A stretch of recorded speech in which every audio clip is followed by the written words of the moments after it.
ये सीधा आपको दिल्ली सीधा 800 किलोमीटर। 800। हाँ सीधा एकदम। पीछे कलकत्ता एकदम सीधा 700 किलोमीटर। প্রায় 1-1.5 ঘন্টা চলে আসার পরে এইবারে আমরা সঙ্গমের পথে অনেকটা এগিয়ে গেছি। আর হয়তো খুব বেশি হলে কিছুক্ষণ, কিন্তু হ্যাঁ আরেকটা জিনিস, আমরা কিন্তু মাঝে আরও একটা ট্যুরিস্ট স্পটে দাঁড়াবো। সেটা কিন্তু আমাদের সারপ্রাইজলি মানে প্ল্যান হয়েছে আর কি, ওই সাডেনলি প্ল্যান বলতে পারো।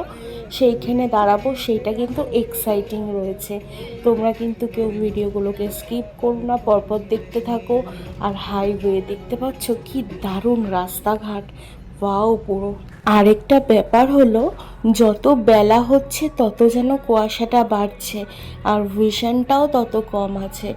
এখন প্রায় ভিশন আছে 700 থেকে 750 মিটার অবধি। চলো তোমরা দেখতে থাকো, টাটা।